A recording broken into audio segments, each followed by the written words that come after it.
믿음의 조상들을 우리가 이제 다시 제가 비전으로 설명을 하는데, 하나님과 눈맞춤을 한 분들, 그렇게 설명을 다시 좀 해보려고 합니다. 요셉은 꿈을 꾸는 사람, 그 비전이잖아요. 보는 거잖아요. 근데 형들이 자신에게 절을 하는 비전을 보게 된 거죠. 근데 그것을 형들은 이제 전체 스토리와 하나님의 의도 이런 걸 알 수가 없으니까 질투하게 됐고, 또 괘씸하게 생각했고, 또 야곱이 자신이 더 사랑했던 아내인 라헬로부터 얻은 요셉이기 때문에 더 편애를 했죠. 그래서 형들은 상처가 컸습니다. 요셉이 있는 한 우리가 아버지의 사랑을 받을 수 없다라는 그런 절망감, 위기감, 질투, 증오 이런 게 복합적으로 작용을 했겠죠. 그래서 죽이려다가 죽이는 건 너무하다 해서 이제 구덩이를 파고 그 안에 넣고 아버지에게 거짓말을 하고 짐승에게 물려 죽은 것 같아요. 이렇게 말을 했죠. 우리가 다 아는 대로 중간 얘기 다 생략을 하겠습니다. 그런데 요셉은 힘을 가졌을 때 그 힘을 자신이 복수하는 데 쓸 수 있는 힘을 가졌음에도 불구하고 쓰지 않았다는 거예요. 또 절망의 시간들을 견딜 수 있었던 것은 하나님의 신실하심을 믿었고, 또 그가 본 비전, 그림들이 하나님이 보여주신 것이라면 현실이 될 것이라는 믿음이 있었던 것이죠. 그래서 가족에게 버림받은 그 아픔을 딛고 애굽의 재상이 돼서 이 가뭄의 시간을 견디는 지혜를 발휘하게 됩니다. 그래서 고대 근동의 극심한 가뭄으로 곡식을 추수할 수가 없게 돼서 정말 굶어 죽을 수밖에 없는 상황이 되었을 때 이 형제들이 만나게 된 거죠. 그러나 요셉은 오히려 두려워하는 형들을 위로합니다. 참 사실은 잔잔히 이야기를 묵상을 해보면 가슴이 뭉클해지고 아프는 그런 감동이 있습니다. 형님들 나를 이곳에 팔았다고 두려워하지 마세요. 오히려 저는 지금 행복해서 오는 것이고, 형님들과 화해하고 또 내 조카들을 먹일 수 있고, 또 아버지를 만날 수 있고, 내 동생 베냐민을 만날 수 있고, 여기서 중요한 화해가 되는데 또 유다의 역할이 크다고 생각해요. 사실 야곱의 12아들 중에 창세기의 주인공으로 큰 지면을 할애받은 사람은 요셉임에도 불구하고 다윗이 유다 지파의 후손으로 나고, 또 예수 그리스도께서 다윗 지파의 후손으로 온다는 것은 대속에 대한 거죠. 대속. 어떤 능력만 가지고 평가했다고 하면은 유다보다 요셉이 훨씬 더 능력이 뛰어난 사람이었죠. 근데 유다가 뭡니까? 요셉이 일부러 베냐민을 볼모로 잡으려고 은잔을 형들 그 가방도 아니고 주머니 거기다가 넣어놓고 이제 모함을 한 거잖아요. 어떻게 하나 보려고. 그리고 베냐민을 볼모로 놔두고 가라 그랬을 때 희생을 제안하고 자신이 남겠다 볼모로. 이 베냐민은 우리 아버지가 아끼는 막내인데 얘마저 잃게 되면 우리가 아버지 돌아가실 거고 우리가 아버지 볼 면목이 없습니다. 그렇게 해서 요셉이 울음이 터지고 화해가 일어나는 거잖아요. 요셉의 비전을 통해서 우리가 볼 수 있는 것은 힘을 가졌을 때, 보복할 수 있는 힘, 원수가 없는 힘을 가졌을 때 하나님의 시선으로 모든 사람이 약자고 상처를 받은 거잖아요. 모든 사람이 가해자이며 동시에 피해자인 거죠.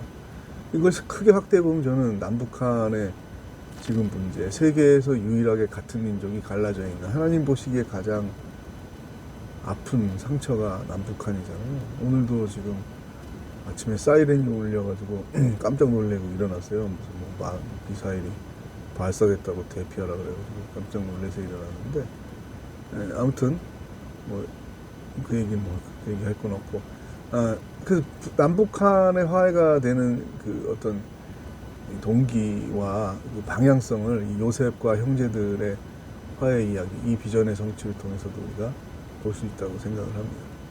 자, 그 다음 여호수아와 갈렙 이야기를 또 간단히 하겠습니다. 자, 여호수아와 갈렙은 가나안 정탐을 했을 때 하나님이 보여준 시선, 하나님이 보여준 선행하는 비전, 하나님이 보여주신 그림, 미래의 우리 민족이 하나님께로부터 받을 땅에 대한 관점으로 보니까 거기에 장애 요소들이 있죠. 우리는 정예화된, 훈련된 군사 조직이 있었던 것이 아닌데 저쪽은 굉장히 성도 있고 큰 기골이 장대하다고 말하죠. 거인 족속들도 있으니까 싸워서 이기기 어려울 거다. 그것이 합리적인 판단이에요. 그러나 합리적인 판단을 넘어서는 게 하나님의 비전이죠. 노아도 마찬가지지만 산 위에 큰 배가 뜰 만큼 비가 온 적이 없는데 경험적으로, 합리적으로 그런 방주를 짓는 것은 미련한 일인 거죠. 똑같죠. 자, 7바퀴를 돌면은 그 견고한 성이 무너진다. 사실 이건 쉬워 보이지만, 동화적으로 보이지만 여호수아 입장에서 보면 일당백의 정신으로 목숨 걸고 싸우라는 명령보다 더 어려운 거예요.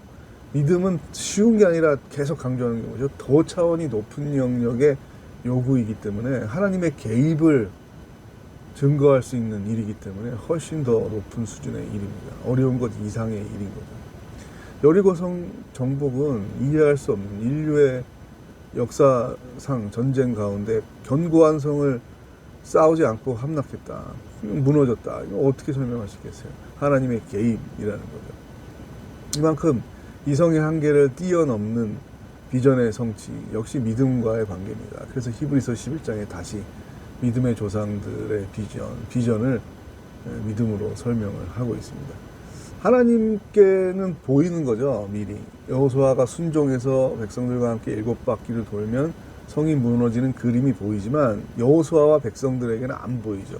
그러나 의심과 이거 뭐지? 회의를 할 수밖에 없는 상황에서 믿음을 앞장서서 선도해 나간다는 건 그런 하나님의 시선과 눈맞춤이 돼야 되는 거예요. 보이는 거예요. 그래야 담대함을 가질 수 있는 거죠. 모세가 홍해 바다를 걷는 때도 마찬가지죠. 하나님의 능력으로 이 바다가 갈라지는 그림을 보면서 담대함과 확신을 가지고 기다려라. 우리 여기서 죽지 않는다. 여기 갈라진다. 갈라져서 여길 건널 것이다. 라는 놀라운 선언을 할 수 있는 거잖아요. 갈렙도 여호수아와 같이 가나안 땅을 정복할 수 있습니다. 하나님의 은혜로 여기까지 왔죠. 우리의 군사력으로 왔습니까? 그것을 강조하는 분이죠. 그러나 한 가지 더 여기서 놀라운 것은 무려 40여 년 동안 비전의 성취가 이루어지지 않았는데도 불구하고 기다렸다는 거예요. 여호수아 14장 10절에서 12절 우리가 즐겨 부르던 찬양, 이 산지를 내게 주소서.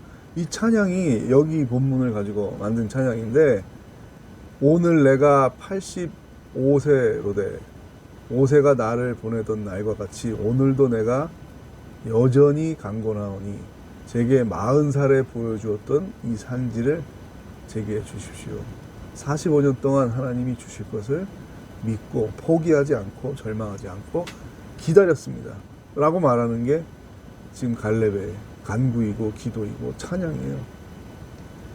우리 청년들에게만 비전이 해당되는 게 아닌 거죠. 85세의 비전이 성취되는 갈렙을 보고 있습니다. 또 내 시대에 안 될 수도 있어요. 이것은 그 다음 세대에 될 수도 있는 거예요. 제가 통일을 위해서 비전을 가지고 기도를 하고 있지만 제가 살아있는 동안에 못 볼 수도 있죠. 그러나 언젠가는 미래의 어느 시간에 될 것이고 나의 후손들은 내 아들이나 내 손녀들, 손자들 때에는 이루어질 것이다. 왜냐하면 내 능력이 아니라 우리 정치가의 능력들이 아니라 하나님의 능력으로 민족이 화해되는 그림을 보았기 때문에 그 선취된 것, 미리 보았던 것이 언젠가 미래의 시간에 현실이 된다는 것을 믿고 있는 것이죠. 요약하고 마치겠습니다. 어떻게 비전을 믿음이랑 연결이 돼서 견고하게 이런 고비들을 넘길 수 있느냐? 하나님이 살아계시다는 걸 믿는 거죠. 근데 그분이 선하셔요. 능력이 있는데 선하셔요. 이게 중요한 거죠. 그리고 나와 우리 공동체에 관심이 있고 사랑하셔요.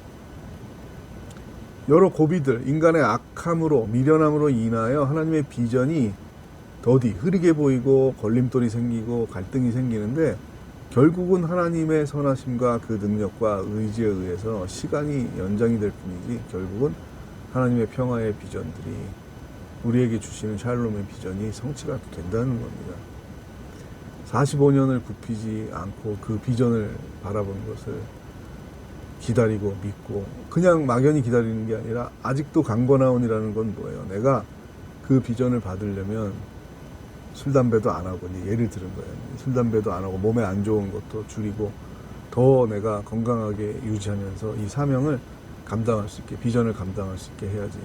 그런 자세로 살았기 때문에 85세에 육체뿐만 아니라 정신이 청년과 같이 건강해져서 그 비전을 성취하게 되는 갈렙의 모습을 보게 됩니다. 이어서 구약의 인물들이 너무 귀한 분들이 많아서 아무리 짧게라도 좀 10분에 다 요약을 할 수는 없어서 지금 나눠서 지금 하고 있는 중입니다. 다음에 이어서 엘리야와 또 비전과 기대의 관계에 대해서 염려가 아닌 기대가 비전을 성취하게 한다는 것을 설명을 드리겠습니다. 다음에 만나요.